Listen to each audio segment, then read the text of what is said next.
Waalaikumsalam warahmatullahi. Dapat dengar dengan terang semuanya? Dapat dengar Pak Ustaz. Salam Jelas. Jelas ya? Jelas jelas. Ya, jelas. Alhamdulillah. Nota ni nampak ke tidak nota ni? Dan dah dapat ke tidak? Ya, dapat dan nampak. Dapat dah nota ni? Ya, dapat dah. Alhamdulillah. Baiklah, kita mulakan kelas baru kita ni dengan Bismillahirrahmanirrahim. Alhamdulillahirabbil alamin. Wassalatu wassalamu ala rasulil amin wa ala alihi wa ashabihi ajma'in. Amma ba'd. Alhamdulillah, malam ini adalah malam pertama kelas baru kita untuk Sunan Abi Daud.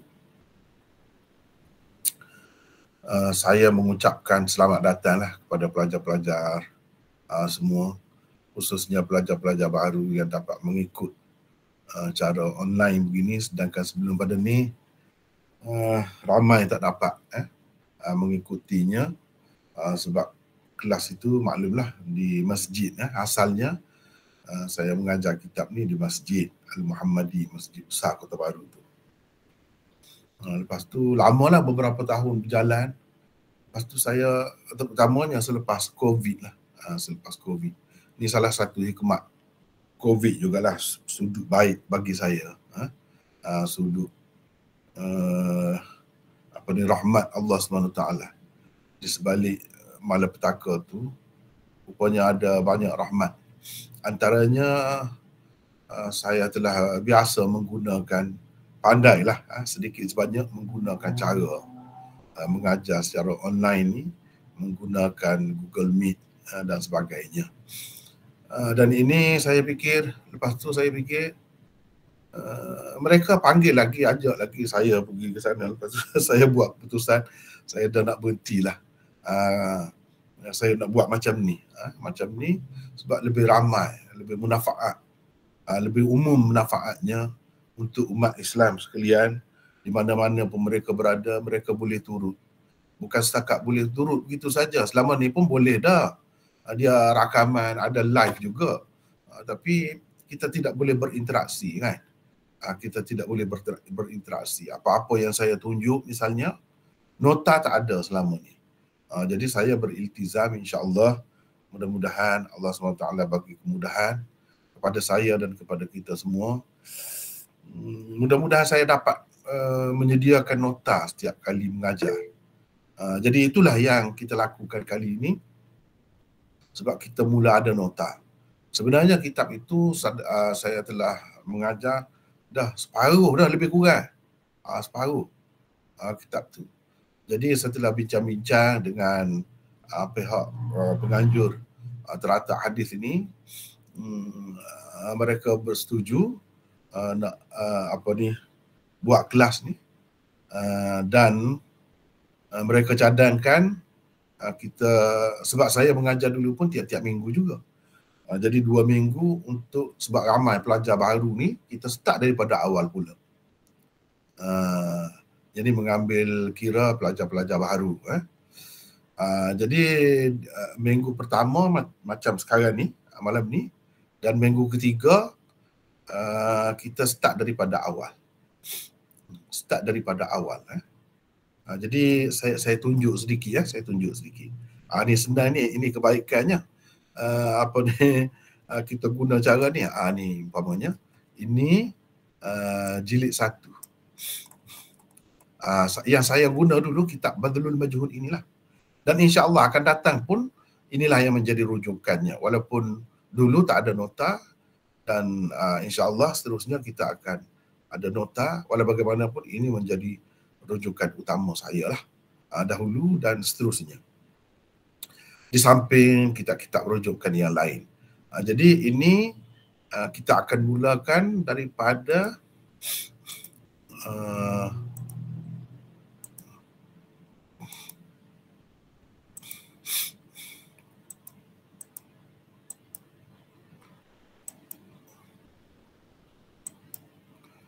daripada sinilah kira-kiranya. Daripada sini.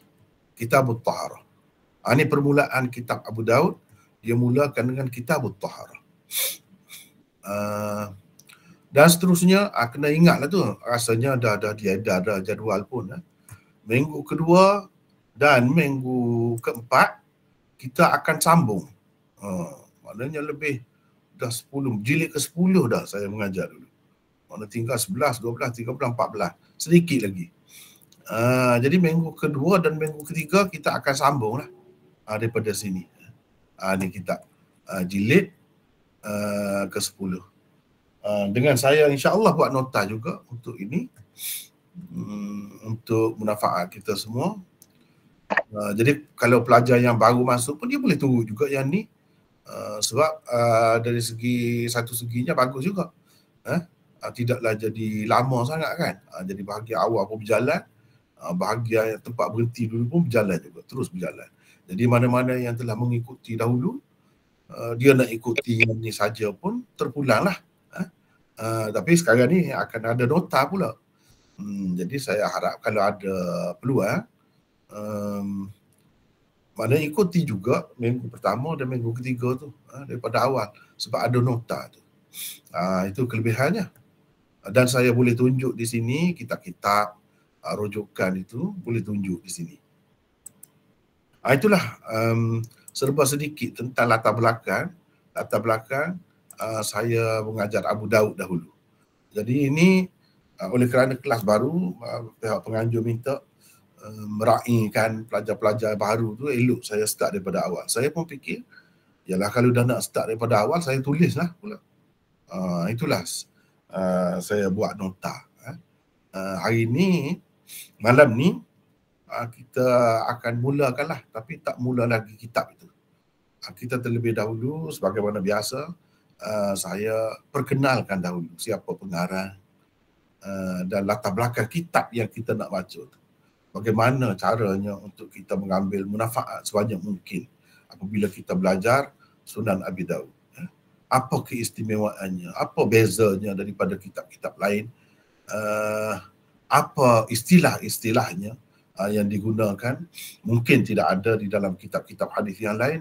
Itu semua insya-Allah kita akan bincangkan nanti. Jadi malam ni nota tu saya harap sudah dapat belaka. Semuanya dah dapat. Ini notanya. Nota yang pertama lah kira-kiranya. Ini sebagai muqaddimah kepada Sunan Abi Daud. Kita tidak nak pergi kepada kitab lagi. Hanya nak bincangkan secara tentang pengarang dia dan kitab dia. Jadi malam ni lebih tertumpu kepada latar belakang pengarang dia lah, iaitu Imam Abu Daud. Ini biografi Imam Abu Daud dan serba sedikit informasi tentang kitab Sunan beliau. Itulah benarnya. Baik. Nama dan susur galurnya. Ini silsilah keturunan ataupun nasab Imam Abu Daud. Nama sebenar beliau ialah Sulaiman. Abu Daud itu adalah kunyahnya dan nama panggilannya sahaja. Tapi dalam tradisi Arab ni mereka lebih suka gunakan kunyah berbanding nama sebenar. Sebab itulah disebut Sunan Abi Daud atau Abu Daud. Nama bapanya pula ialah Al-Ash'ath bin Ishaq. Al-Ash'ath bin Ishaq. Silsilah keturunan beliau secara lengkap adalah seperti berikut. Sulaiman bin Al-Ash'ath bin Ishaq bin Bashir bin Shaddad bin Amr bin Imran Al-Azdi As-Sijistani. Imam Abu Daud adalah penduduk Sistan, iaitu satu kawasan yang terletak di antara Herat dan Sind. Herat iaitu Afghanistan, Sind Pakistan. Berhampiran dengan wilayah Baluchistan hari ini. Baluchistan itu sekarang ni dalam Pakistan. Dia dekatlah, tidak dalam Pakistan. Baik. Orang-orang Arab menyebut Sistan dengan Sijistan. Kerana itulah apabila dinisbahkan, dikaitkan kepada negeri atau tempat asal Abu Daud, beliau dikatakan As-Sijistani, orang Sijistan. Baik. Tidak dinafikan terdapat sedikit perbezaan pendapat mengenai tanah air Imam atau tempat kelahirannya Imam Abu Daud yang sebenarnya. Ibn Khallikan berkata, Sijistan adalah nama sebuah kampung yang terletak di sekitar Basrah. Basrah ni dalam Iraq lah sekarang ni. Sementara Shah Abdul Aziz pula tidak bersetuju dengannya. Bagi beliau, Sistan adalah nama sebuah bandar di antara Herat dan Sind. Ini pendapat Shah Abdul Aziz, anak Shah Waliullah. Beliau ni menulis dalam kitab dia Bustanul Muhaddithin. Kitab itu dalam bahasa Farsi, dalam bahasa Farsi. Bustanul Muhaddithin. Dan dia banyak menulis juga, antaranya Tuhfah Ithna Asyariyah tentang Syiah. Dan banyak lagi karangan-karangan yang lain, tafsir Al-Ulalatun Naji'ah tentang usul hadis dan sebagainya.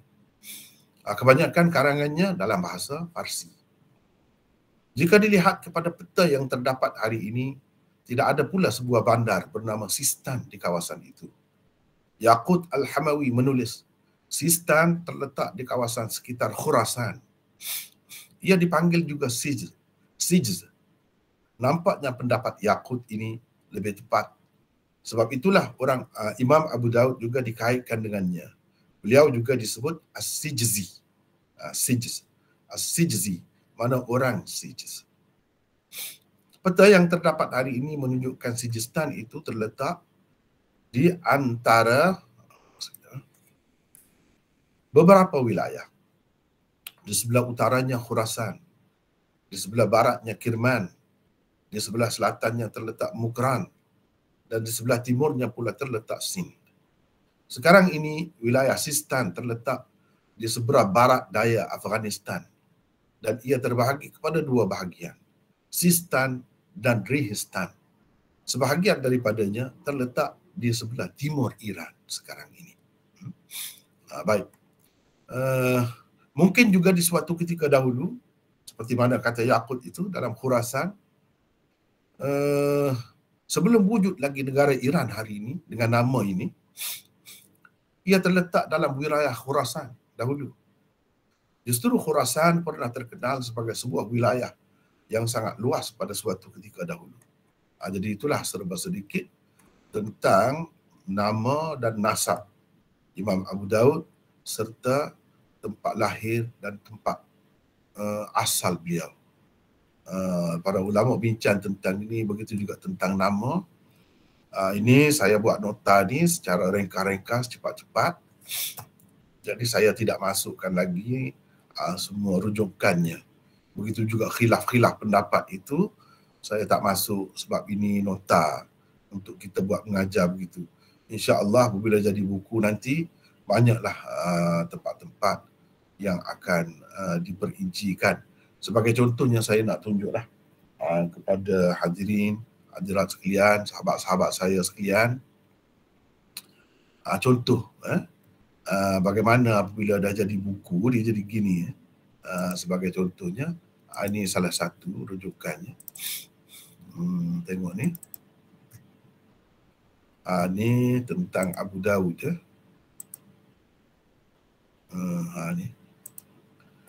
Ni syarat Sunan Abi Daud oleh Ibnu Ruslan.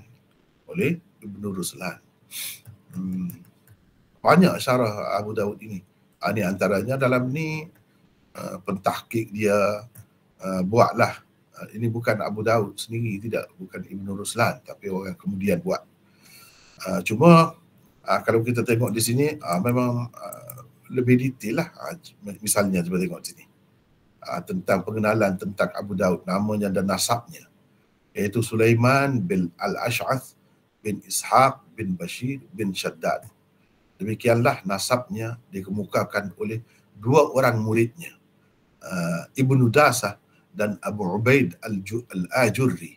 Cuba tengok sini, dia berhenti setakat ni, bin Bashir bin Shaddad. Jadi apa yang saya sebut tadi dalam nota saya tu mengambil kira yang selebihnya lah. Jadi setakat ni yang disebut oleh murid dia. Murid dia iaitu Abu Bakar bin Dasah dan Abu Ubaid Al-Ajurri. Setakat itu. Jadi disebutnya. Ini kan kalau dah jadi buku, Seeloknya dibuat gini lah. Jadi sebut ni nombor 1 misalnya, dalam kitab mana ada sebut gini. Lepas tu Imam Ibn Hibban, Al-Khatib, Ibnu Makula, Abu Ya'la, Ibnu Asakir, Ibnu Nuqtah, Ibnu Batish, ini semua ni yang disebut siapa orang-orang ni, di dalam kitab mana dia sebut. Jadi ada sambung lagi selepas Syaddad itu bin Amar bin Imran. Itulah yang saya sebut tadi dalam nota ni.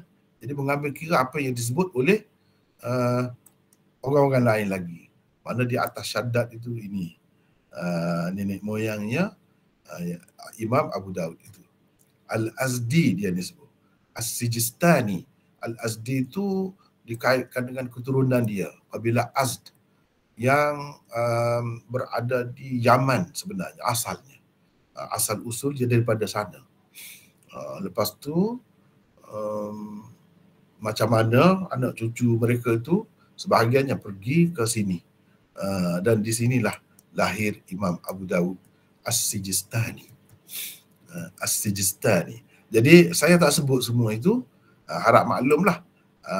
Nanti kata tak ada rujukan apa semua, ini nota kan. Biasalah memang saya buat begitu. Cuba tengok ni. Kalau sudah jadi buku, cukup dengan rujukannya. Kalau apa nama ni, kitab Ibn Hibban tu kitab mana dia sebut. Mana boleh dipertanggungjawablah. Dari segi silsilah nasab dia tu, bin ini, dia semua ada.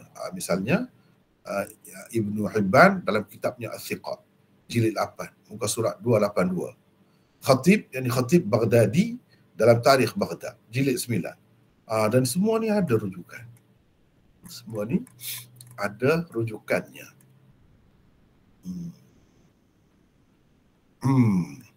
Kunyahnya Abu Daud, yang sebut begini, kebanyakan orang yang sebut kunyah dia sebut begini. Siapa yang sebut begini asalnya, ni dalam kitab ni dia sebut. Itu detail lah. Tapi saya tak buat begitulah. Sebab kita nak ringkas kan. Baiklah. Imam Abu Daud adalah penduduk Sistan. Kita dah baca dah tadi di mana kedudukannya. Baik. Saya nak tunjuk satu buku yang menarik. Mungkin kalau sahabat-sahabat sekalian boleh dapat buku ni, bagus juga. Saya nak tunjuk ya. Dia buat atlas, Atlas Al-Hadithun Nabawi. Ni contohnya Abu Daud. Sulaiman bin Al-Ash'ath bin Ishaq bin Bashir Al-Azdi As-Sijistani. Lahir 202, meninggal dunia 275. Bersamaan 817 hingga 889 Masihi. Dia buat sini. Itu menarik. Tempat kelahirannya Sijistan. Kedudukannya sekarang ni, dalam dunia sekarang ni, Afghanistan. Ni duduk dalam Afghanistan. Mengikut dia, macam saya sebut tadi lah. Sebenarnya sebahagian tu terbagi masuk dalam Iran. Dan meninggalnya di Basrah. Dia ni siapa? Secara ringkas dalam kitab ni dia ringkas. Antaranya disebut dia ni Imam Ahlul Hadis di zamannya. Berasal dari Sijistan. Dia mengembara jauh untuk menuntut ilmu dan meninggal di Basrah. Beliau mempunyai kitab Sunan yang merupakan salah satu daripada 6 kitab utama hadis. Di dalamnya beliau mengumpulkan sebanyak 5,232 hadis yang dipilihnya daripada 500,000 hadis. Daripada 500,000 hadis dia pilih sehingga 5,232. Dan beliau ada juga kitab lain, iaitu kitab Az-Zuhd, Al-Ba'th, ini risalah sahaja, dan Tasmiyatul Ikhwah, ini risalah saja, dan itu Al-Jaludi, kitab Akhbar Abi Daud. Ini cuba kita tengok, dia tunjukkan pengembaraan Imam Abu Daud. Ini pengembaraan daripada Sijistan, sini dia pergi, lepas tu sini pergi, ni semua ni. Inilah tempat pengembaraannya. Tetapi yang ditunjuk di sini nampaknya kalau yang saya baca tu dia pergi jauh lagi sampai Al-Jazair, Algeria dia pergi. Imam Abu Daud di sini dia tunjuk setakat itu saja. Ni tanda macam ni tempat meninggal dia di Basrah ni. Di Basrah. Ini menarik. Dan ini peta ni menunjukkan perjalanan dia dalam mengembara menuntut ilmu, belajar. Di sungai Sindh, Pakistan. Di sinilah, dekat-dekat ni lah. Benar, betul lah tu apa yang disebut oleh Shah Abdul Aziz tu, dekat sini. Ni macam saya tunjukkan Kirman apa ni. Baik, kita tengok. Itulah, nampak ke tidak apa yang saya tunjuk tadi semua? Semua nampak ke? Nampak. Itulah yang menarik kalau kita belajar cara begini. Hikmat Allah SWT jugalah ada COVID-19. Ini antara kebaikannya kita dapat guna. Saya pun tak biasa juga guna dulu. Tapi dah jadi suka pula guna begini. Yang belajar tu boleh tengok. Kalau tak ada kitab pun saya boleh tunjuk.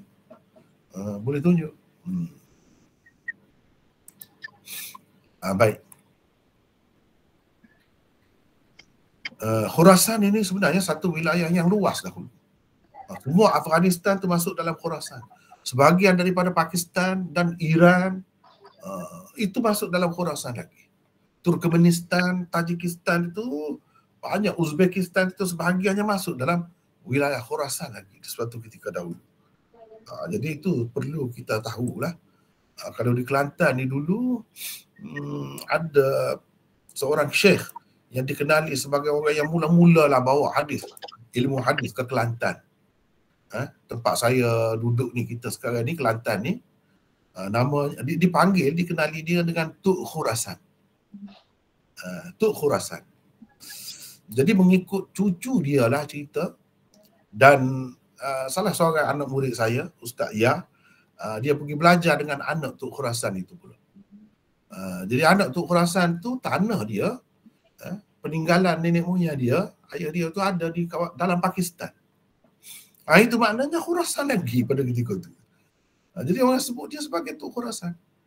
Jadi murid saya, Ustaz Ya tu, mudir kita dahulu, mudir Darul Kautsar, dia pernah pergi belajar dengan Maulana Shu'aib namanya. Anak Tuk Khurasan yang tinggal di sana lah, dekat kawasan Salji sana. Jadi itu pun di situ kawasan dia, bukan dalam Afghanistan, tapi disebut Khurasan di situ. Dan dia ada cucu dia sekarang ni, cucu dia ada Tuk Khurasan. Sampai ada di Kota Baru tu jalan Tuk Khurasan, Maulana Khurasan. Ada jadi Maulana Khurasan. Itulah orang yang mula-mula bawa ilmu hadis di sini. Dan dia adalah salah seorang murid kepada Syekhul Hind, Maulana Mahmudul Hasan, yang saya selalu sebut dalam tulisan saya. Tu kan, Syekhul Hind, Maulana Mahmudul Hasan tu murid dia ramai.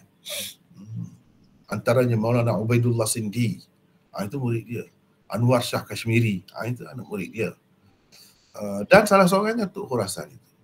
Bahkan katanya, mengikut cerita cucu-cucu dia cerita dengan saya, itu pun atas arahan guru dia juga, supaya mari ke sebelah sini untuk sebarkan ilmu. Bahkan Tuk Khurasan itu telah pergi sampai ke Hong Kong, sampai ke Jepun, katanya. Tuk Khurasan itu. Itulah ceritanya serba ringkas tentang Khurasan. Jadi Khurasan ini satu wilayah yang luas di suatu ketika dahulu. Baik, kelahiran dan kewafatan. Imam Abu Dawud lahir di Sistan pada tahun 202 Hijrah.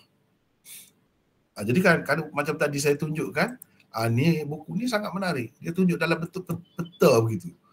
Misalnya bukan Imam Abu Dawud saja, semualah. Kalau pengarang Sunan Sittah tu, kita boleh lihat di sini.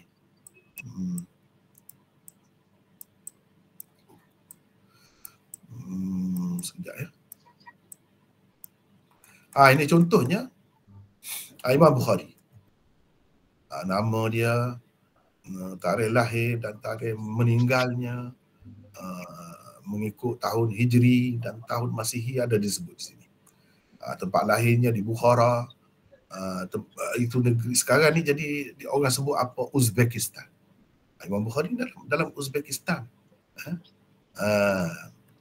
Dan tempat meninggalnya Khartan, iaitu salah satu kampung di Samarkand. Ini dia sebab dia meninggalkan tanah air dia kan, dia dibuang negeri di akhir hayatnya Imam Bukhari, dan dia meninggal di situ.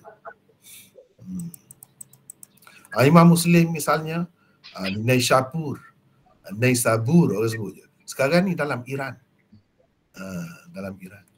Ini contoh pengembaraan dia. Kemudian Abu Daud yang kita sebut tadi. Kemudian Tirmidzi. Tirmidzi ni Uzbekistan. Tirmidz. Meninggalnya pun di Tirmidz juga. Nasai. Kalau sekarang ni negeri Turkmenistan. Tempat lahirnya di Nasa, itu sebab dipanggil Nasai. Meninggalnya di Baitul Maqdis, Palestin, Baitul Maqdis.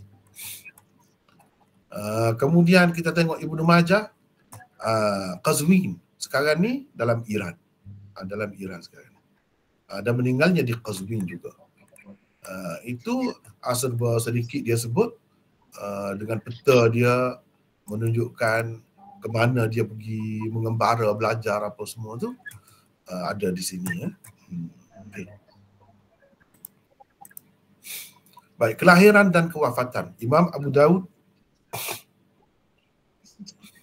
lahir di Sistan pada tahun 202 seperti yang kita sebut tadi, tetapi beliau menghabiskan sebahagian besar daripada kehidupannya di Baghdad. Di Baghdadlah beliau mengarang kitab sunannya. Kerana itulah ramai daripada perawi-perawi sunan beliau terdiri daripada penduduk setempat dan kawasan-kawasan yang berhampiran dengannya. Atas sebab-sebab tertentu, Imam Abu Daud akhirnya berpindah ke Basrah pada tahun 271 Hijrah. Di sanalah beliau menjalani 4 tahun terakhir kehidupannya. Basrah ketika itu terkenal sebagai pusat bandar yang mengumpulkan ramai cendekiawan dalam pelbagai bidang ilmu pengetahuan. Di Basrah lah Imam Abu Daud menghembuskan nafas terakhirnya, iaitu pada hari Jumaat tahun 275 Hijrah. 275 Hijrah. Sama ke tidak ni dengan apa yang sebut di sini? 275 sama. Saya ambil di lain tapi lebih samalah. Itu ringkasnya kelahiran dan kewafatannya. Jadi katanya dia mula-mula tu dia belajar di kawasan sekitar kawasan dia lah, sebab ilmu hadis tu dah pun meluas pada ketika itu. Baik, pengembaraan yang menuntut ilmu. Sejarah permulaan, siapa nak baca ni? Saya minta orang lain pula lah baca. Siapa nak baca? Kita baca sikit-sikit. Seorang-seorang sikit-sikit. Siapa nak baca silakan. Assalamualaikum warahmatullahi wabarakatuh. Assalamualaikum, siapa ni? Saya Haris. Haris daripada mana ya? Saya daripada Shah Alam. Oh, Shah Alam. Kalau bayangkan kalau saya mengajar di masjid sini, Haris mungkin susah juga nak datang ya. Ya betul, tengok kat YouTube je. Tengok kat YouTube. Sekarang ni kita boleh berdepan begini ya. Boleh suruh baca, saya dengar, boleh. Itu saya rasa lebih menarik lah. Lebih menarik daripada cara sebelum ini. Silakan, apa ni, Haris. Bismillahirrahmanirrahim. Pengembaraan. Saya baca di nota terus. Ya, terus tak apa. Pengembaraan menuntut ilmu. Sejarah permulaan hidup Imam Abu Daud tidak banyak diketahui. Bagaimanapun di zaman kelahiran beliau, ilmu hadis telah pun berkembang luas. Oleh kerana itu, beliau di zaman remajanya pernah mengembara ke merata tempat dan negeri demi menuntut ilmu hadis. Beliau mengunjungi hampir ke semua guru-guru hadis yang terkenal pada masa itu. Ke Baghdad dan Iraq sahaja, Imam Abu Daud pergi beberapa kali. Selain ke Baghdad, beliau juga pernah pergi ke Khurasan, Syam, Algeria dan lain-lain. Ini saya sebut Algeria tadi sekejap ya. Ya. Tadi dalam peta tadi dia tak tunjuk. Sebenarnya saya dapat dalam buku-buku lain disebut sampai pergi ke Algeria. Dia pergi. Tadi kan kalau kita tengok peta ni dia ni daripada Sijistan pergi ke Baghdad. ke Basrah. Dia beberapa kali dia di sini ni pergi mari di sini. Tapi di sini ayalah dia tunjuk pergi mari sini. Lepas tu dia pergi ke sini, pergi ke Mekah. Ni semua ni ini betul perjalanan Imam Abu Daud. Dan terlebih dahulu sebenarnya dalam kitab-kitab disebutkan dia dah belajar banyak dah juga di sini di kawasan dia ni, kawasan sekitar dia. Di Hira, mana dia telah pergi dah beberapa kali dekat Hira. Bahkan di Hira ni dalam Afghanistan sekarang ni lama juga dia duduk di sini. Di sini. Disebut tu tengok Khurasan dia sebut. Naisabur. Padahal Naisabur ini dalam Iran sekarang ni. Tapi disebut Khurasan ni, kita tengok dia tulis Khurasan ni. Itulah zaman dulu, cerita zaman dulu ya. Teruskan. Di setiap negeri yang dikunjungi, beliau telah mendapat banyak sekali ilmu daripada para ulama'nya. Cukup. Haris cukup baca. Orang lain pula baca. Sambung. Ada siapa nak baca lagi? Supaya kita tak penat baca banyak sangat. Saya rasa malam tadi penat juga yang baca tu. Kesian dengan Saya baca mana? Tak sempat, tapi malam perkenalan kan, malam pengenalan malam tadi tak kira. InsyaAllah akan datang kita akan bagi peluang kepada semualah untuk dapat baca, untuk saya dengar. Itu malam permulaan. Jadi kalau boleh kita sikit-sikit nak baca. Siapa pula nak baca sini? Silakan.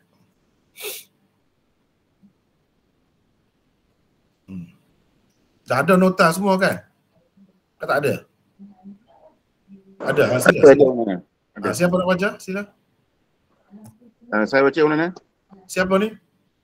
Arsyad mana? Arsyad. Ya. Teruskan. Guru-guru Imam Abu Daud sukar untuk disebut dan dipastikan semua sekali nama-nama dan bilangan guru-guru beliau. Mereka sangat ramai. Khatib Tabrizi berkata, Akhazal alma mimman la yuhsa. Mimman la yuhsa. Maksudnya tu. Akhazal alma mimma la yakhza. Mimman la yuhsa. Ya. Teruskan. Beliau telah menerima ilmu daripada ramai sekali guru. Tidak terbilang ramainya. Beliau telah menerima hadis daripada ramai sekali perawi. Melihat kepada kitab sunannya dan kitab-kitab lain yang dikarangnya, Hafiz Ibnu Hajar menganggap guru-guru hadis beliau adalah seramai 300 orang lebih. Jadi ini kan macam saya sebut dah tadi, semua ni ada rujukan. Cuma saya tak masukkan lagi di sini. Saya tak masukkan lagi sebab ini dalam bentuk nota. Dan kalau kita ringkaskan saja di sini ya. Terus baca lagi. Ramai daripada guru Imam Bukhari juga merupakan guru Imam Abu Daud. Antara tokoh-tokoh hadis terkenal yang diketahui sebagai gurunya ialah Imam Ahmad Al-Qanabi, Abdul Walid Al-Tayalisi, Muslim bin Ibrahim dan Yahya bin Ma'ni. Yahya bin Ma'in. Ya, ini saya sebut secara ringkas ya. Umpamanya kalau kita tengok kitab tadi,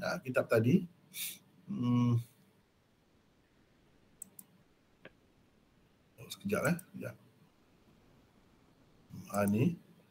Kitab ni dia sebut ramai guru-gurunya mengikut abjad mengikut abjad. Saya nak tunjuk sebagai contoh syuyukhuhu.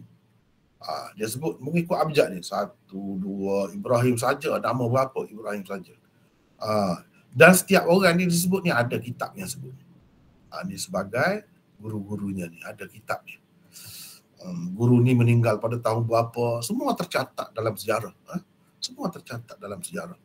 Dia mengikut abjad semua ni. Ibrahim saja pun berapa orang guru dia tu. Sebab tu kata tidak terhingga, patut dah Khatib Tabrizi kata itu sangat ramai. Ni yang masyhur ni kira ni. Yang masyhur ni, yang hebat-hebat kemudiannya. Diketahui sebagai mahaguru saja ni. Guru dia ni. Cuba tengok Ibrahim ni, berapa Ibrahim? Lepas tu baru Ahmad. Baru Ahmad. Ni kalau mengikut abjad ni panjang lah senarai. Ni panjang senarai. Saya tak tulis lah semua ni. Jadi kalau nak tengok, umpamanya tengok sini. Untuk mudah dengan rujukan yang lengkap. Mana yang boleh merujuk lah ke sini. Mana yang boleh merujuk ke sini, boleh tengok di situ. Saya hanya menyebut secara ringkas saja. Ini guru-guru dia semua. Abdullah saja pun berapa orang. Ramai. Sini dia agak detail sedikit sebut nama guru-guru beliau. Tapi setengah-setengah tempat itu tidaklah detail sangat. Tempat-tempat tertentu saja. Ini anak-anak murid dia pula dia sebut. Jadi cukup. Sekadar itu. Murid-murid Imam Abu Daud. Rasanya pendek sangat tadi itu Arsyad baca. Boleh baca lagi. Teruskan Arsyad. Murid Imam Abu Daud. Sukar juga disebut dan dipastikan nama dan bilangan semua sekali murid-murid dan pelajar-pelajarnya. Majlis ilmunya kadang-kadang dihadiri ribuan pelajar. Imam Az-Zahabi bagaimanapun menyebut dua orang daripada murid-murid Abu Daud yang paling tersohor. Mereka ialah Imam Tirmizi dan Imam An-Nasai. Imam Abu Daud sangat berbangga kerana gurunya Imam Ahmad juga menerima hadis Atirah daripadanya. Ya. Atirah daripadanya. Jadi ramai murid-murid dia tu disebut. Imam Tirmizi itu rupanya anak murid dia juga. Imam Nasai itu pun anak murid dia juga. Jadi hebatlah Imam Abu Daud ini. Dan dia pun selalu berbangga, dia kata. Guru dia Imam Ahmad pun ambil satu hadis dengan dia. Jadi makna dari satu segi, walaupun satu hadis pun mereka agak dah guru dah tu. Tiba satu hadis pun guru dah tu. Jadi Imam Abu Daud ini memang dia murid Imam Ahmad. Tetapi dari segi satu hadis yang diterima tu Imam Ahmad berguru dengan dia. Imam Ahmad jadi murid dia pula. Sedangkan kalau kita tengok di sini, ramai. Ni murid-murid dia ni. Murid-murid dia ni sangat ramai. Macam senarai tadilah mengikut abjad juga ni. Mengikut abjad juga. Lepas tu pengembaraan dia kita dah baca tadi. Rata dia pergi. Rata dia pergi.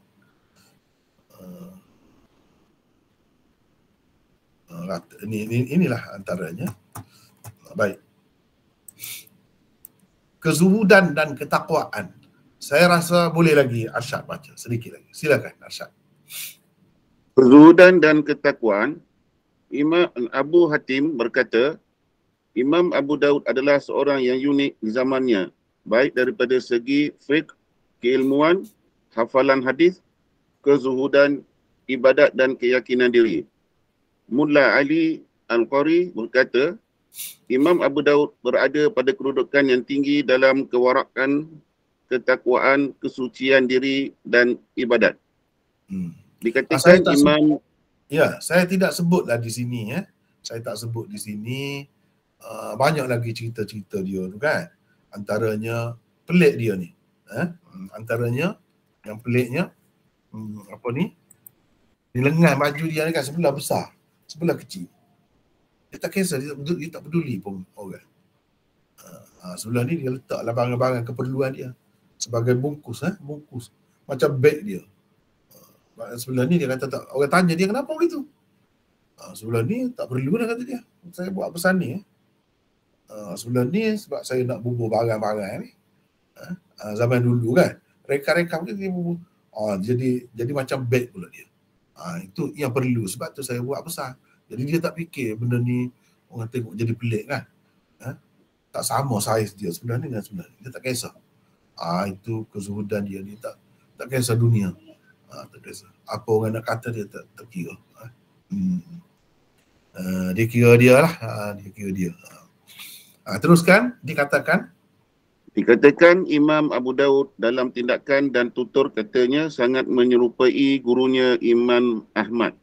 Dia ni murid Imam Ahmad yang terpilih lah antara anak murid Imam Ahmad yang paling popular. Baik, cukuplah sekadar itulah. Arsyad baca orang lain pula kalau boleh, silakan. Pengakuan dan pengiktirafan tokoh-tokoh terhadapnya. Silakan, siapa pula nak baca? Saya baca mana? Siapa ni? Abdul Basir dari Subang mana? Abdul Basir. Silakan Abdul Basir. Pengakuan dan pengiktirafan tokoh-tokoh terhadapnya. Kelebihan dan keistimewaan Imam Abu Daud diiktiraf dan diperakui tokoh-tokoh ulama di zamannya. Hafiz Musa bin Harun berkata, Imam Abu Daud dilahirkan untuk hadis di dunia dan untuk syurga di akhirat. Saya tidak pernah melihat orang yang lebih istimewa daripada beliau. Itu pengakuan tu, bukan main, hebat tu. Kalau dunia ni dia dilahirkan seseorang untuk hadis. Dan orang macam tu sifat-sifat dia tu ahli syurga tu, untuk akhirat. Dia sebut begitu. Ni dinukilkan. Teruskan. Saya nak tunjuk selepas tu dalam buku lain. Teruskan. Ungkapan Imam Ibrahim Al-Harbi tentang Abu Daud telah masyhur di kalangan orang ramai bahawa telah dilembutkan hadis kepada Abu Daud radhiyallahu anhu. Sebagaimana telah dilembutkan besi kepada Nabi Daud alaihi salam. Kan sama-sama Daud itu. Nabi Daud kan mukjizat dia besi terlembut. Imam Abu Daud ni hadis tu bagi dia terlembut. Tidak berat bagi dia. Lembut. Boleh begini. Mana ilmu dia tu sangat luar biasa lah. Ini kata Ibrahim Al-Harbi. Seorang imam yang besar. Teruskan. Al-Hakim berpendapat bahawa Abu Daud adalah imam ahlul hadis, para muhaddisin di zamannya tanpa sebarang keraguan. Ini saya sebut dengan ringkas ya. Sebagai contoh lah, banyak lagi dalam kitab-kitab lain pun. Sebagai contohnya, kalau kita tengok di sini, pengiktirafan ulama ni panjang dia sebut. Syama'il fadailnya. Ni sana'ul ulama alaihi ni. Panjang. Lepas tu dia sebut dengan rujukan cukup. Jadi Imam Abu Daud ni yang disebutkan. Ibrahim Al-Harbi tadi tu. Tapi bukan Ibrahim Al-Harbi saja rupanya kata begitu. Muhammad bin Ishaq As-Saghani juga berkata begitu. Bila Abu Daud ini tulis kitab sunan dia, maka mereka ni pun kata ulina li Abi Dawud al-hadith kama ulina li Dawud al-hadith. Itulah yang saya terjemah tadi tu. Jadi cuma saya ambil Ibrahim Al-Harbi saja, yang seorang ni tidak. Jadi yang berkata begini sebenarnya beberapa orang. Lepas tu murid dia Allan bin Abdul Samad pula kata Abu Daud ini min fursani hadha sya'n. Ni antara jaguh lah. Fursan ini kalau orang zaman dulu hebat naik kuda ni. Naik kuda, guna kuda ni. Kalau hebat naik kuda dia sebut faris, fursan. Dalam bidang hadis ni mana salah seorang jaguh lah. Juara lah kira-kiranya. Musa bin Harun Al-Hafiz kata, itulah yang kita sebut tadi. Khuliqa Abu Dawud fi dunya lil hadis wa fil akhirah lil jannah ma ra'aitu afdala minhu. Jadi semua ni kan yang sebut ni ada rujukan ini. Ni dalam tarikh ni sekian-sekian. Ada rujukan. Abu Bakar Al-Khallal yang juga anak murid Imam Ahmad yang masyhur. Faqih yang terkenal itu. Dia kata Abu Dawud ini Sulaiman bin Al-Ash'ath As-Sijistani adalah al-imamul muqaddam fi zaman. Seorang tokoh yang menonjol di zamannya. Yang hebat di zamannya. Dari segi takhrij ulum dan perhatian terhadap tempat-tempat ulum itu, tak ada orang yang mendahului dia, melebihi dia. Dia ahadun fi zamani, seorang yang unik lah di zamannya. Rajulun wari'un muqaddam. Itu yang disebutkan. Seorang wara' apa semua. Dan banyak lagi lah disebut di sini. Disebut di sini Ahmad bin Muhammad Yasin Al-Hirawi dalam Tarikh Hira, dia sebut salah seorang hafiz hafizul Islam lil hadis, hafiz dalam Islam, hafiz hadis dalam Islam, hadis Rasulullah SAW. ilmunya, ilal hadisnya, sanadnya, dan paling tinggi pula dari segi ibadatnya, diketahui sebagai ahli ibadat dan kesucian diri, orang yang baik, wara' dan fursanil hadis macam tadi juga disebut. Banyak lagi lah. Jadi mereka ni sebut semua puji semua. Banyak lagi lah yang puji dia. Sebut zahidan arifan bil hadis, imam asrihi fi dhalik. Memang imam dalam bidang hadis di zamannya.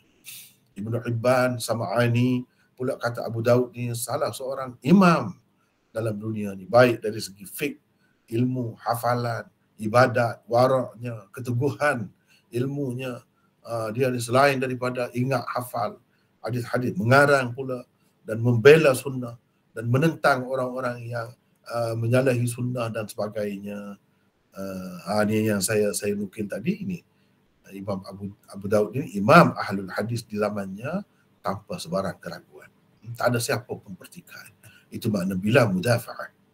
Imam Nawawi pula kata begini-gini, macam-macam lah, banyak lah. Jadi kalau kita nak sebut semua ni panjang. Dan ini juga selalu disebut Sahal bin Abdullah At-Tustari yang terkenal sebagai seorang sufi. Itu dia pernah pergi bertemu dengan Abu Daud, lalu orang kata ini Sahal bin Abdullah At-Tustari yang datang untuk menziarahimu. Dia pun mengalu-alukan kedatangannya. Dia duduk, persilakan duduk. Sahal pun kata, wahai Abu Daud, saya datang kepadamu ini ada hajat saya. Abu Daud kata, apa hajat? Dia kata dengan syarat, kamu kata dahulu, aku pasti akan menunaikannya kalau dalam batas keharusan. Selagi boleh, saya akan tunaikannya. Dengan syarat itu. Abu Daud pun kata, qadaituha ma'al imkan. Saya setuju. Selagi bolehlah. Selagi tidak salah. Dia pun kata, akhrij ilayya lisanak alladhi tuhaddithu bihi ahadith Rasulillah sallallahu alaihi wasallam hatta uqabbilah. Dia kata, kamu jelir lidahmu, kamu keluarkan lidahmu yang begitu banyak meriwayatkan hadis, berbicara tentang hadis-hadis Rasulullah, biar saya mengucup, dia kata dia. Oh, pelik tu kan? Abu Daud pun keluarkan lidah dia. Dia jelir. Maka Sahal bin Abdullah At-Tustari pun kucup, cium. Bukan dia, saya berpendapat dia tidak kulum di sini. Bukan dia kulum, dia cium saja. Setakat itu masih boleh lagi. Bukan dia kulum. Tidak. Dia tak ada sebut pun sini kulum. Setengah-setengah orang dia keliru. Macam mana boleh macam ni? Boleh ke macam ni? Ini sebenarnya, cuba tengok. Bukan dalam sebuah kitab saja, ada banyak sebut ini. Kalau nak kira ada dalam kitab tu banyaklah. Ini rujukan. Termasuk dalam Tahzibul Kamal Al-Mizzi tu ada juga disebutkan. Dan saya ada, ini menjadi rujukan saya juga. Baik, saya nak tunjuk sekejap.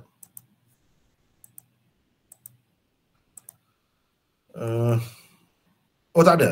Itu buku. Saya guna buku. Itu pun jadi rujukan saya juga dalam membuat muqaddimah ini. Kemudian kita pergi kepada mazhab Imam Abu Daud. Mazhab Imam Abu Daud. Kalau orang lain pula baca boleh? Silakan. Saya cuba orang lah. Siapa ni? Izzuddin. Saya dengar. Dari mana dah? Izzuddin. Izzuddin. Daripada mana dah? Dungu. Dungu Izzuddin ni pun selalu juga baca dah kan? Pagi-pagi tu. Ya, silakan baca. Ya. Para sini tak? Ya, sini. Para ulama berbeza pendapat tentang mazhab fiqh Imam Abu Daud. Bukan sahaja Imam Abu Daud, para muhaddisin agung yang lain juga sama. Para ulama juga berbeza pendapat tentang mazhab fiqh mereka. Masing-masing pengikut mazhab yang popular di kalangan umat menyenaraikan tokoh-tokoh besar hadis sebagai salah seorang tokoh mazhab mereka. Di dalam Bustan Al-Muhaddisin, Syah Abdul Aziz menulis, para ulama berbeza pendapat tentang mazhabnya. Ada yang berkata beliau bermazhab Syafi'i. Ada pula yang berusaha membuktikan beliau bermazhab Hambali. Abu Asim Al-Abbadi dan Ibnu Batish. Bat- Ibnu Batish pula membilang beliau sebagai seorang yang bermazhab Syafi'i. Pendapat mereka diikuti oleh segolongan ulama yang datang kemudian seperti Tajuddin As-Subki, Tosh Kubra Zadi dan Nawab Siddiq Hasan Khan. Bagaimanapun pendapat mereka dibantah oleh ramai tokoh ulama yang lain.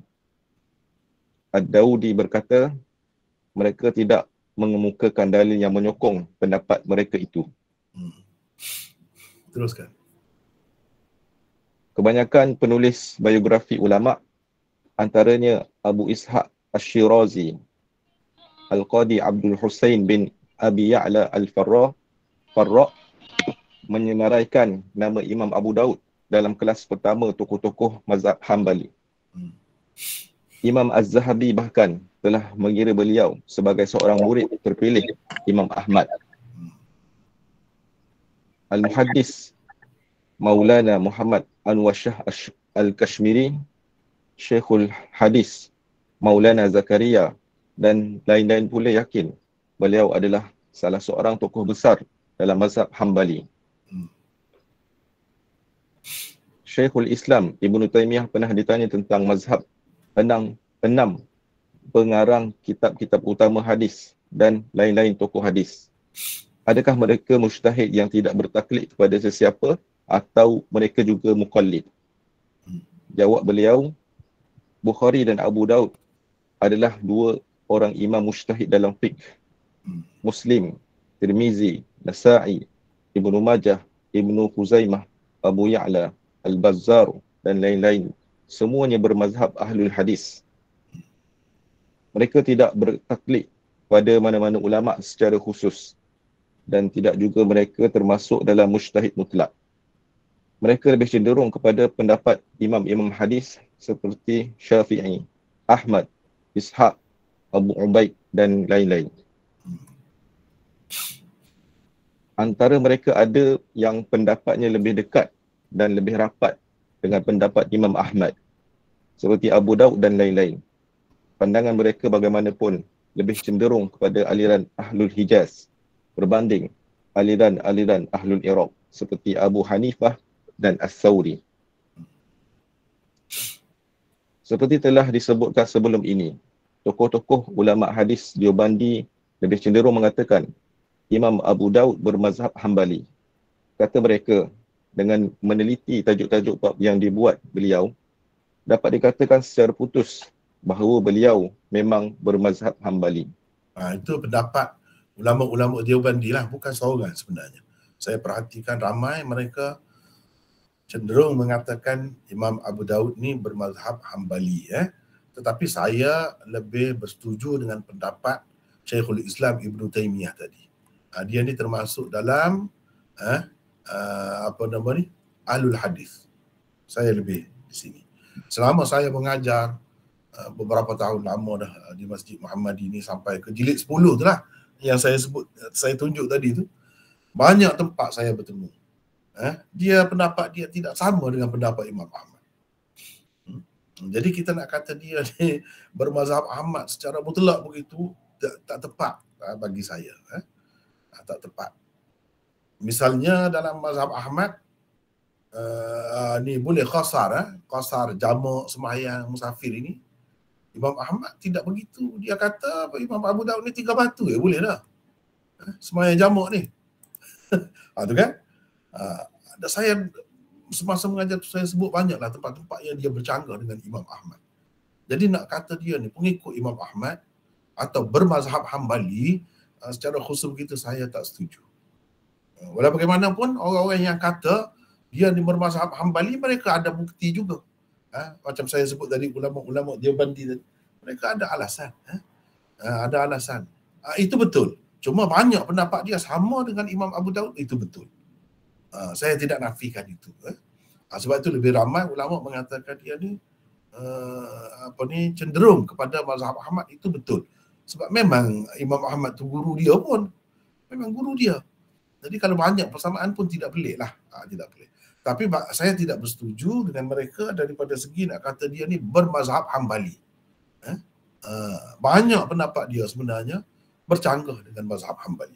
Baik, kita tengok dahulu apa kata mereka, hujah mereka dalam menisbahkan Imam Abu Daud itu kepada Imam Ahmad ataupun Hambali itu.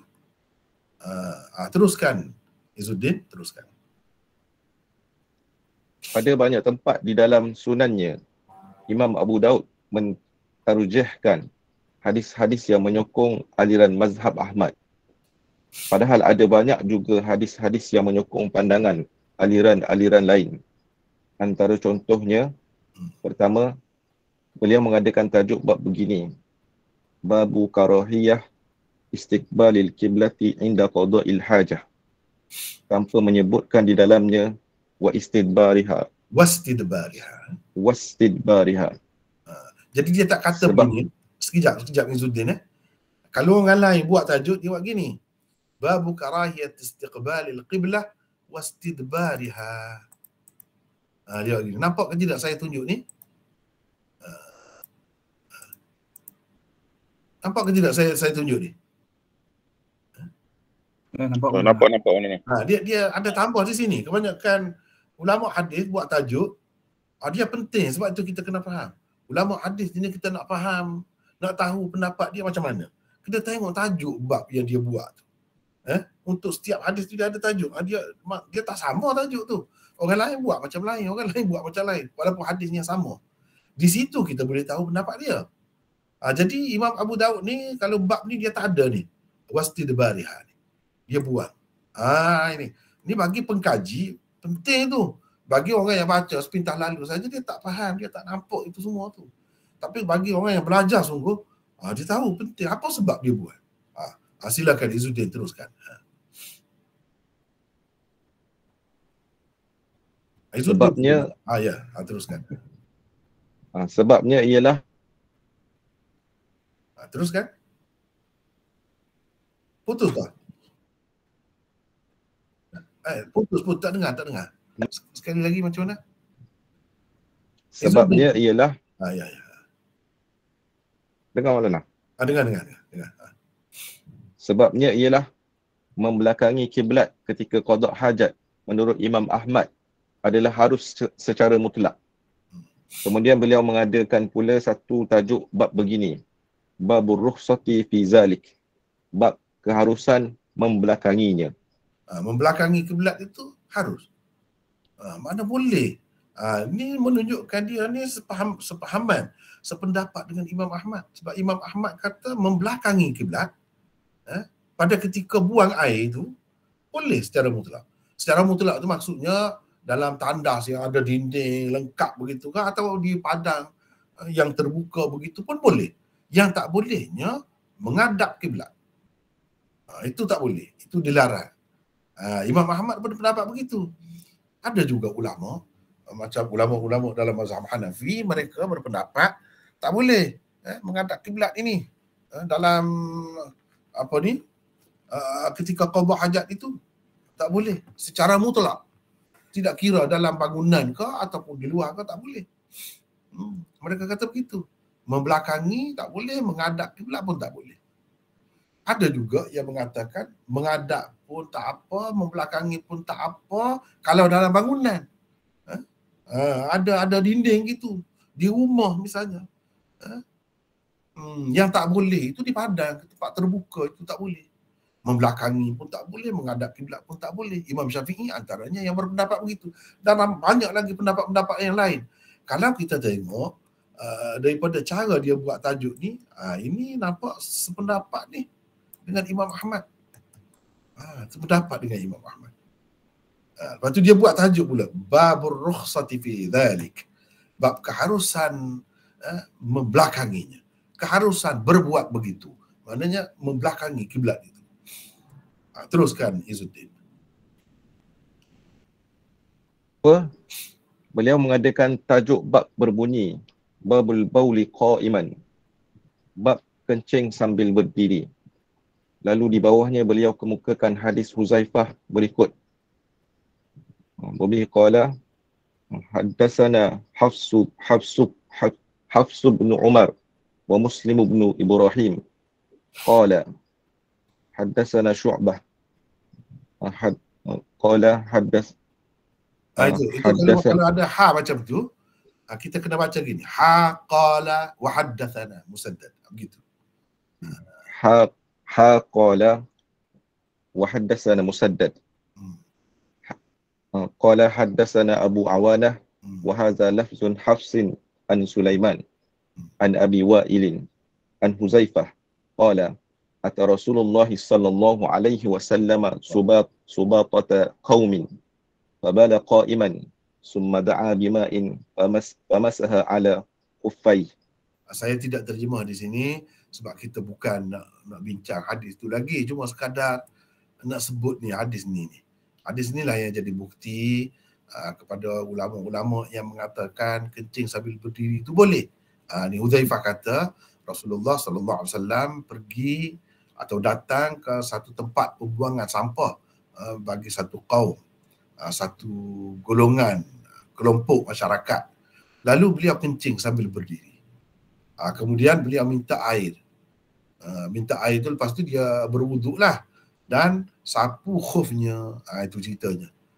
Dia tak basuh kaki dia sebab dia pakai khuf, dia pakai sapu saja di atas khufnya. Itu cerita hadis tu. Jadi teruskan Izzuddin. Sebabnya ialah menurut mazhab Imam Ahmad, kencing sambil berdiri itu harus secara mutlak. Sedangkan menurut jumhur ulama, tanpa uzur kencing sambil berdiri itu makruh tanzihi. Imam Abu Daud langsung tidak mengemukakan hadis-hadis yang menekankan supaya kencing sambil duduk. Padahal hadis-hadis itu juga masyhur. Beliau sebaliknya mengemukakan hadis-hadis itu di tempat lain. Ada juga dia sebut, tapi di tempat lain, bukan pada bab yang sepatutnya. Jadi bila ulama hadis buat begitu, makna bagi dia tidak gitulah. Boleh sajalah kencing sambil berdiri ni. Imam Ahmad kata tak kisah, tak ada makruh sikit pun. Bahkan kalau kita selesa kencing sambil berdiri, bagus. Kencing sambil berdiri tak kisah, tak ada masalah pun.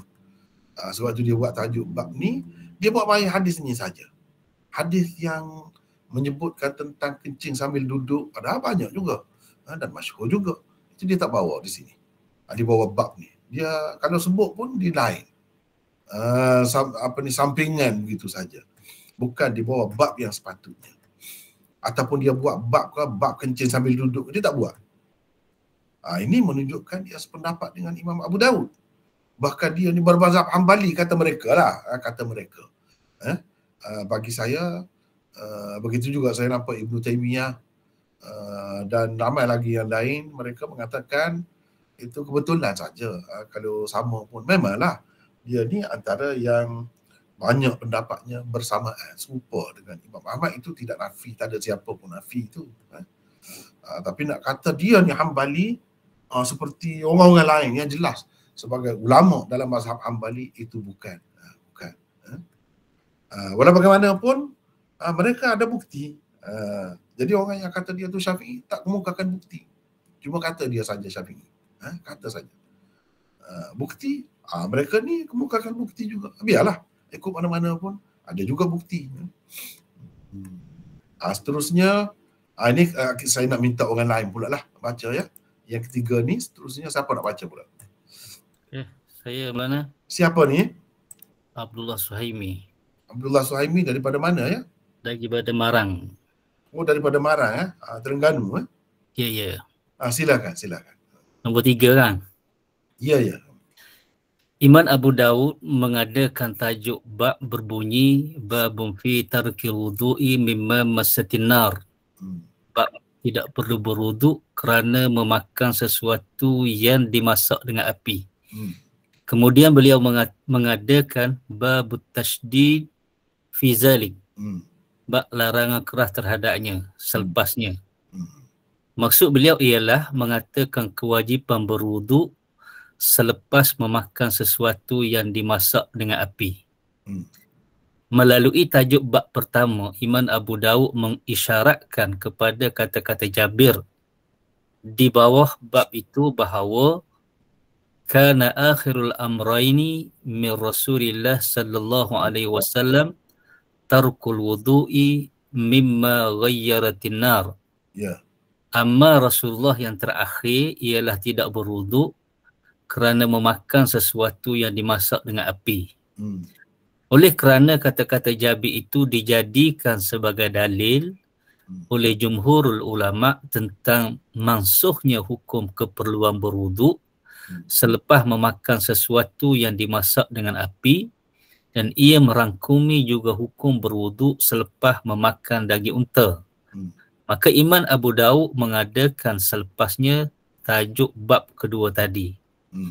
Tujuan beliau ialah mengatakan hukum menyatakan hukum meninggalkan, iaitu tidak perlu berwuduk kerana memakan sesuatu yang dimasak dengan api itu tidak dimansuhkan dengan hadis Jabir tersebut, tetapi ia dimansuhkan oleh dalil-dalil yang lain. Cuba kita tengok di sini cara dia buat tu. Kata mereka lah, mereka yang kata dia ni Hambali. Inilah antara buktinya.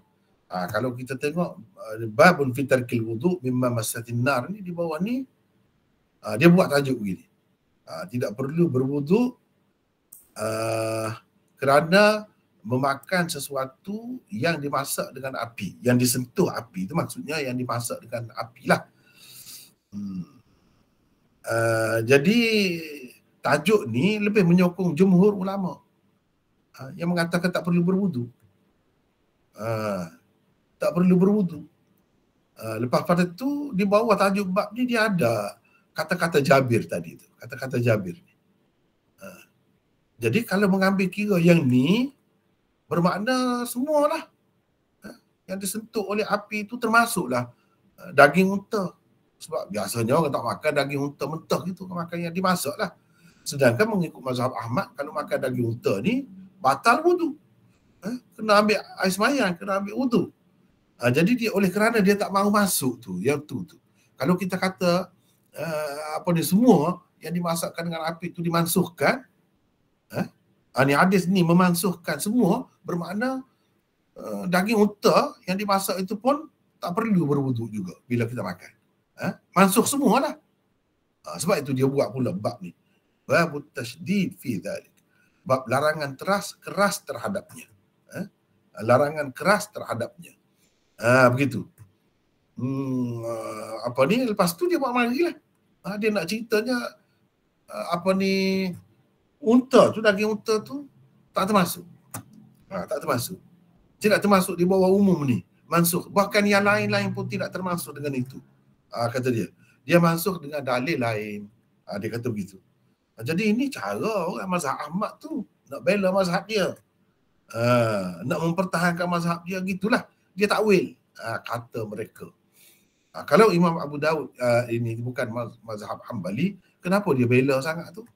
Nak mempertahankan sangat tu. Mazhab Ahmad di situ. Begitu.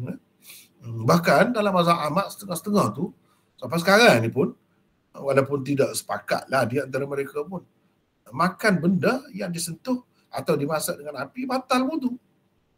Atau paling tidak pun elok berwudu. Paling tidak elok berwudu. Tak kira lah unta ke apa ke, tak kira.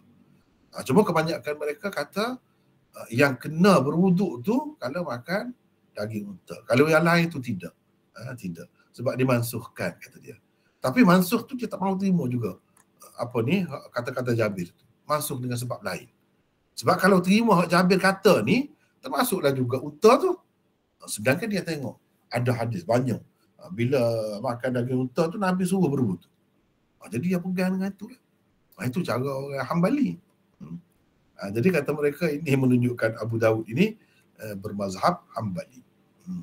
Teruskan. Tajuk babun fi qata'i fil ariyati iza juhidat. Bab tentang hukum potong tangan kerana pinjaman apabila dinafikan. Diadakan oleh Abu Dawud untuk menyokong pendapat Imam Ahmad dalam masalah ini. Imam Ahmad berpendapat pengkhianat juga dalam setengah kes boleh dipotong tangan.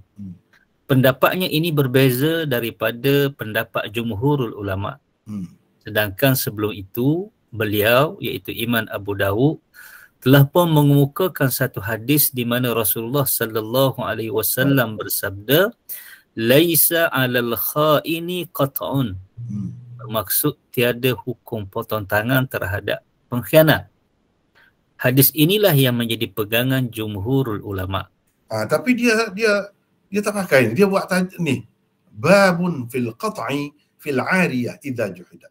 Padahal sebelum ni kalau kita tengok, boleh tengok dalam Syamilah Mudah nak cari tu, sebelum ni dia dah bawa ni hadis ni. Tapi tak ada tajuk hadis ni.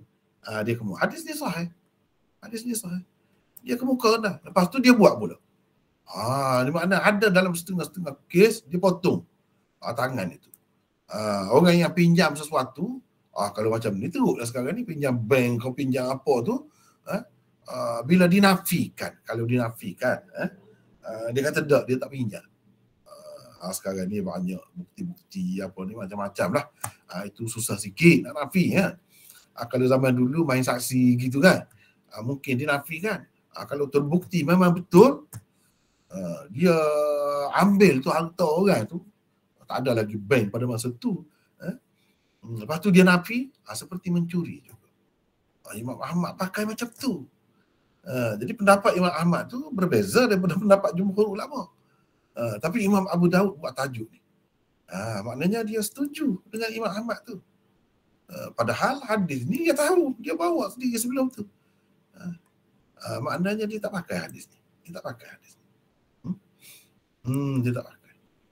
Sebab apa? Sebab kha'in lain, sariq lain dalam Quran sebut was-sariqu was-sariqatu faqata'u aydiyahuma. Pencuri lelaki. Perkataan sariqah, sariq itu. Bukan kha'in. Sebab itu Imam Abu Hanifah ta'wil. Imam Abu Hanifah kata nabash. Zaman dulu orang korek tanah, orang bumi kau orang mati tu, dia ambil kafan itu. Dia basuh pula, dijual pula kafan. Itu kain tu mahal pada masa dulu. Jadi korek kubur. Nabash kata dia kalau pencuri kain kafan tu dalam kubur, tak kena potong tangan. Walaupun sampai peringkat banyak lah. Sampai kepada nisab kena potong tangan. Tak kena potong. Sebab apa? Nabash itu nama dia, bukan sariq. Bukan pencuri. Pencuri ni ada istilah yang khusus. Dan ini bab bab hudud. Nabi SAW dah kata idra'ul hudud bisyubhat. Elakkan pelaksanaan hudud kerana ada syubhat. Bila ada syubhat. Jadi sekarang ni nama pun tak sama. Macam mana? Jadi sebab itu kata tak potong. Laisa laisa 'alal kha'in qat'un. Sebab apa? Sebab ia tak sesuai. Kha'in lain, sariq lain. Dalam Quran tu sebut sariq. Dan pernahkah Nabi SAW potong tangan dengan sebab ni? Tidak. Jadi itu perbahasan panjang lah. Tapi Imam Abu Dawud nampaknya menyokong Imam Ahmad di sini. Terus orang lain pula lah kalau boleh baca ya. Siapa lagi? Nak baca silakan sikit ya. Saya malah. Siapa ni? Ibnul Qayyim. Ibnul Qayyim. Ada juga Ibnul Qayyim ya. Selamat datang Ibnul Qayyim. Dari jauh. Silakan. Yang kelima, beliau juga mengadakan tajuk bab ini babul wudu bi fadli wudu'il mar'ah. Wadu, bukan babul wudu'i bi fadli wudu'il mar'ati. Iya. Bab berwudu dengan menggunakan air lebihan wudu wanita. Iya. Selepas itu beliau mengadakan pula tajuk bab ini, babun nahyi an dzalik, bab larangan menggunanya. Iya. Tujuannya ialah memperkuat mazhab Imam Ahmad. Ya. Sebabnya ialah hanya Imam Ahmad dari kalangan imam 4 mazhab berpendapat tidak harus lelaki mengguna air lebihan wanita berwudu. Bagi Imam Ahmad, air yang telah dicelup oleh wanita untuk berwudu atau mengangkat hadas sudah menjadi mustakmal untuk lelaki. Ini salah satu bukti bahawa Imam Abu Daud itu bermazhab Hambali, kata mereka. Sebab dia buat tajuk ni. Babul wudu bifadli wudu'il mar'ah. Mana dia menimbulkan macam persoalan lah di situ. Apa hukumnya berwudu menggunakan air lebihan wudu wanita. Selepas tu dia buat tajuk babun nahyi 'an dzalik. Makna larangan mengguna. Itulah mazhab Ahmad. Mazhab Ahmad mengatakan tak boleh guna dah, sudah jadi mustakmal. Ikutlah perempuan itu guna untuk apa pun. Mengangkat hadas kecil berwudu. Atau air yang digunakan untuk mengangkat hadas besar misalnya.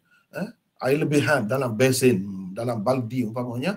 Kalau dia telah mencelup tangan dia, maka air itu jadi mustakmal. Untuk lelaki berwudu, mengangkat hadas, bukan untuk minum. Untuk minum tu boleh. Itu cerita lain pula kan. Untuk minum, untuk membasuh apa semua boleh. Air itu selagi bersih, bolehlah diguna. Tapi untuk mengangkat hadas, itu yang jadi khilafnya. Jadi di sini juga Imam Ahmad, Imam Abu Daud nampaknya membela ataupun menyokong mazhab Imam Ahmad. Sebab itu mereka kata Imam Abu Daud ini Hambali. Tapi itu pendapat masing-masing lah. Bagaimanapun mereka ada bukti, ada alasan. Tapi macam saya sebut tadi, sepanjang saya mengajar lama dah Abu Daud ini, saya bertemu banyak sekali pendapat Imam Abu Daud yang tidak sama dengan Imam Ahmad. Bahkan dia menyanggahi pula Imam Ahmad. Menyanggahi Imam Ahmad. Jadi kita tak bolehlah kata dia ni seperti muqallid biasa. Kalau nak kata dia muqallid pun, dia tidak. Bukan begitu. Saya lebih setuju dengan pendapat Ibn Taymiyah tadi. Lebih setuju dengan itu. Sebab banyak bukti. Seterusnya, Ibn Qayyim terus baca lagi karangan Imam Abu Daud. Karangan Imam Abu Daud, antara karangan beliau ialah As-Sunan, Marasil, yang ketiga Ar-Raddu ala Al-Qadariyah, Ar-Raddu ala Al-Qadariyah, An-Nasikh wal Mansukh, Ma tafarrada bihi Ahlul Amsar, At-Tafarrud fi Sunan, Fadailul Ansar, Musnad Malik bin Anas, Al-Masail, Ma'rifatul Awqat, Al-Mawaqit, Kitab Bad'il Wahyi, Masail Imam Ahmad, Su'alat Abi Daud lil Imam Ahmad fir Rijal, Arwad minal Ikhwah wal Akhawat, Az-Zuhd, Dalailun Nubuwah, Manasikul Hajj Al-Kabir, At-Taharah Al-Kabir, Fadail Ramadan, A'lamun Nubuwah, Al-Mubtada, Akhbar Al-Khawarij, Ad-Du'a, dan lain-lain. Yang paling masyhur daripada kitab-kitab tersebut ialah kitab As-Sunan beliau. Kita akan bincangkan tentangnya selepas ini dengan agak terperinci insya-Allah. Ya. Jadi untuk malam ini mukaddimahnya sekadar lebih kurang secara ringkas tentang latar belakang Imam Abu Daud. Kita dah nampak, dah kenal dah lebih kurang tentang dia tu. Seterusnya insya-Allah jadi bukan minggu depan ya. Minggu sekali lagi lah. Macam saya sebut tadi, bahagian awal Abu Daud ini minggu pertama dan minggu ketiga. Saya rasa saya tidak silap dah. sebagaimana jadual yang diberikan. Begitukah? Betulkah begitu? Jadual yang diberikan itu. Kalau tak betul, Betul. Apa ni, akhi Zaim ada ke tidak? Zaim. Betul ke tidak begitu? Atau terbalik? Ya, betul. Betul ya? Kalau betul, okay, tak apalah. Jadi minggu depan, minggu kedua tu kita akan sambung. Tempat berhenti dahulu. Elok juga begitu. Jadi sambung tu, kalau tidak nak sampai ke situ makan masa lama pula. Jadi berjalan serentak. Jadi minggu seterusnya, minggu ketiga lah pula, kita akan bertemu ini, bincang lagi berkenaan dengan mukaddimah ni. Mukaddimah ni belum siap lagi, berkenaan dengan kitab dia pula. Secara khusus kitab Abu Daud itu yang kita akan gunakan sebagai mata pelajaran kita akan datang. Kita sepatutnya kenal lah apa kedudukannya, macam mana cara penulisannya, istilah-istilahnya, dan banyak perkara lah. InsyaAllah pada minggu ketiga nanti. Adapun minggu depan, InsyaAllah ada nota juga, tapi yang sambungan itu, bahagian kedua. Saya kira itu bahagian yang kedua. Jadi untuk malam ni, sekadar itu dahulu. Cuba kalau ada untuk perbincangan, sila, boleh kita bincang sedikit. Kalau ada apa-apalah, nak bincang, nak tanya. Yang lebih detailnya macam saya sebut tadi, dalam kitab-kitab macam ni detail lah, banyak lah. Ni tentang karangan-karangannya. Silakan, ada apa-apa atau nak bagi cadangan ke macam mana? Saya Maulana. Ya, sila. Terkait dengan bazlul majhud. Mengapa Maulana bazlul majhud tadi? Ya. Mengapa Maulana lebih memilih bazlul majhud sementara banyak kitab-kitab syarah Abi Daud dan yang lain? Ya. Itu saja. Iya. Ya. Begini ya. Satunya, daripada dahulu lagi saya pakai kitab itu. Ini kitab Badlul Majhud. Daripada dulu lagi saya pakai kitab ini. Semasa saya pakai kitab ini di peringkat awal itu, memang saya tak guna inilah komputer lagi masa tu. Guna kitab. Dia tak ada ni semua ni, ta'liqat ini semua ni, i'tina' ni, Dr. Taqiyuddin An-Nadwi ni, dia belum ada lagi masa tu. Tapi saya dah pakai kitab ni. Antara yang menarik kitab ni berbanding kitab-kitab lain, misalnya Syarah Ibn Ruslan ini, dan ini misalnya Al-Manhalul Azbul Mawrud. Ini pun Syarah Abu Daud juga. Lepas tu Syarah Sunan Abi Daud karangan Al-Aini. Kemudian ini Aunul Ma'bud. Ini kenapa saya tak pilih ini? Saya nampak terutamanya di tempat yang terpenting, dianggap penting oleh ulama dalam Sunan Abi Daud ini, iaitu perbincangan tentang Qala Abu Daud. Di situ saya perhatikan tak ada yang lebih baik daripada Badlul Majhud. Sedangkan itu besar tu.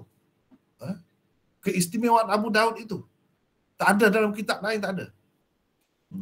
Itu sepatutnya kadang-kadang tak jelas. Terkunci di situ, sukar nak faham. Dan ramai juga orang salah faham. Dia macam tajuk bab Imam Bukhari lah. Dia agak rumit. Qala Abu Daud itu pun rumit juga. Dan kebanyakannya dia bincang tentang sanad. Di situ, tetapi Badlul Majhud dia bincangkan secara detail. Secara halus. Kalau Aunul Ma'bud, tidak semua tempat dia bincang. Memang dia ada juga bincang, tapi tidak semua. Begitu juga orang lain. Itu antara sebab pilihan saya. Sedangkan itu benda penting dalam Sunan Abi Daud. Walaupun saya daripada dulu lagi, saya tidak baca buku itu saja. Di samping itu saya baca juga buku-buku lain yang inilah yang saya tunjuk ni. Ni semua ni ada dalam pembacaan saya. Ni semua ni tentang Abu Daud. Saya nak tunjuklah. Ni Ad-Durrul Mandud. Ni syarah Abu Daud dalam bahasa Urdu. Ini syarah Abu Daud dalam bahasa Urdu. Ni ada. Ini saya guna daripada dulu lagi. Saya guna. Cumanya tidak baca lah. Tidak dibaca lah. Al-Manhalul Azbil Mawrud. Ini pun pengarang dia 10 jilid juga. Ulama Mesir, tapi tak sempat habis. Disambung oleh anaknya, tak habis juga. Ini sampai kitab haji saja, 10 jilid itu. Kemudian ini semua ada dalam rujukan saya, Badlul Majhud. Syarah ini syarah Urdu Sunan Abi Daud. Ini syarah Urdu 8 jilid. Ini pun syarah Urdu juga dalam bahasa Urdu. Ini pun menjadi rujukan, jadi rujukan.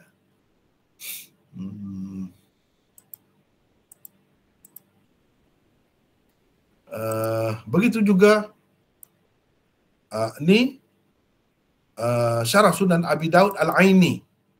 Al-Aini. Yang ini kalau kita tengok ada 7 jilid. 7 jilid. Aunul Ma'bud bersama dengan Hasyiah Ibnul Qayyim. Di sini ada. Ini pun saya pakai, tapi antara kekurangan Aunul Ma'bud ini, dia tak ada perbincangan tadi.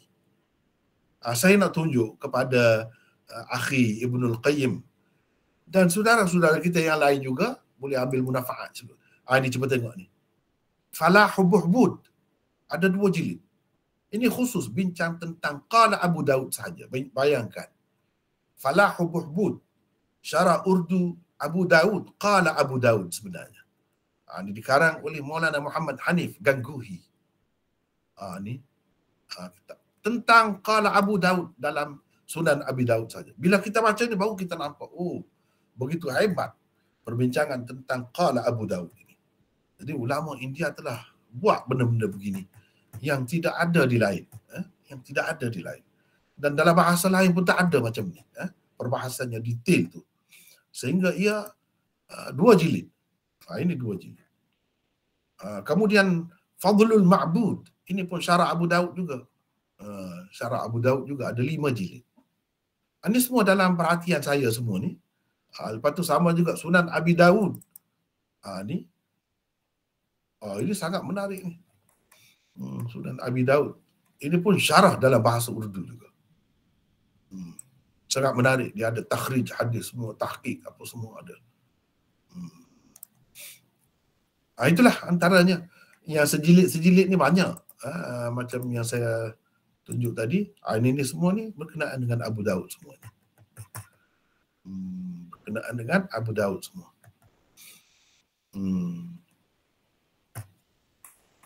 Itulah antaranya, antara sebab lah, salah satu. Selain daripada itu, banyak lagi lah dia bincang tentang mazahib. Itu menarik. Halus betul dia bincang itu. Halus. Yang lain tu setengah-setengah tu pendek sangat tempat-tempat tu. Dia agak sekata lah. Itulah antara sebabnya. Dan kita boleh lihat di situ, bagi saya lah, walaupun pengarang dia tu Maulana Khalil Ahmad Saharan Turi, guru kepada Syekh Zakaria, dia tu bermazhab Hanafi, dia orang Sufi, tetapi dia tidak ta'assub. Tak ada ta'assub. Ulama-ulama ahlul hadis pun menjadi rujukan dia. Seperti Asy-Syaukani, Ibnul Qayyim selalu dia sebut. Itu berbeza dengan setengah-setengah guru-guru di tempat kita kan. Dia jadi bermusuh dengan itu kalau dia bermazhab. Tokoh ni tidak, berbeza. Jadi saya nampak keterbukaan dia. Sepatutnya diambil pengajaran oleh masyarakat. Terutamanya guru-guru sepatutnya jangan ta'assub. Cuba tengok dia. Dia orang Sufi lagi, orang mazhab Hanafi lagi. Tapi dia terbuka. Begitulah sepatutnya sikap ulama. Kalau macam pengarang Aunul Ma'bud itu memang ahlul hadis. Memang ahlul hadis. Memang dia tak terikat dengan mana-mana mazhab.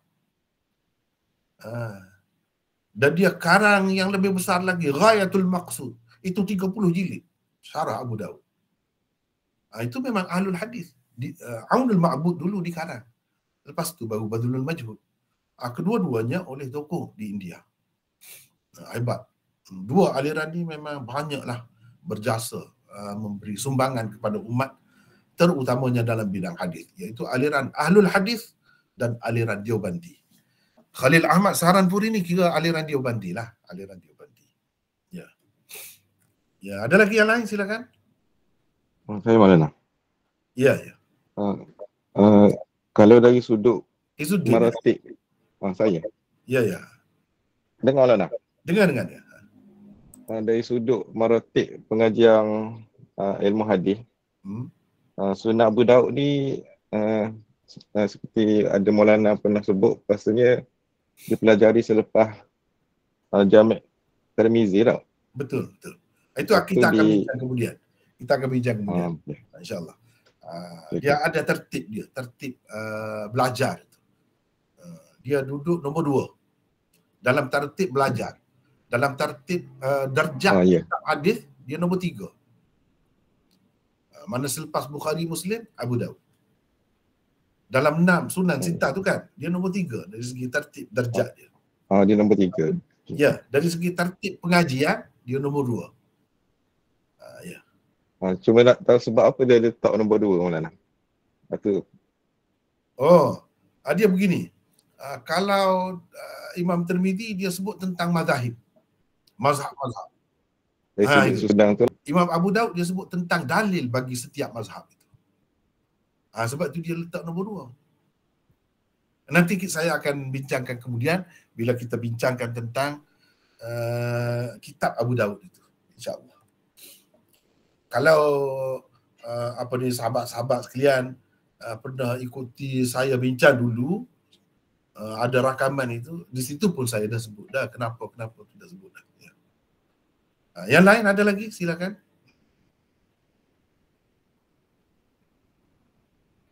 Assalamualaikum Maulana. Waalaikumsalam. Siapa ni? Saya Hafizah. Ya, Hafizah. Saya nak tanya, ialah saya baru pelajar baru. Nak tanya yang apa maksud apa nama ni, ulama hadis Deobandi, apa maksudnya Maulana? Saya tak tahu. Ya. Saya pernah dijemput ke Universiti Melaya untuk bincang tentang aliran-aliran hadis di India. Kalau tengok dalam rakaman, rasanya dalam YouTube pun ada. Dan sahabat-sahabat kita daripada Teratak Hadis telah buat di situ carta. Mereka buat carta, menariklah. Dan saya bincangkan juga tentang ulama-ulama. Deobandi ni tempat saya belajar dulu. Deoban nama tempat. Jadi ulama-ulama yang keluar lepasan Darul Ulum Deoban itu dipanggil ulama Deobandi. Sangat ramai dan sangat hebat. Mereka tu ada di seluruh dunia dah sekarang ni. Ada di seluruh dunia. Orang yang belajar aliran itu dipanggil aliran Deobandi.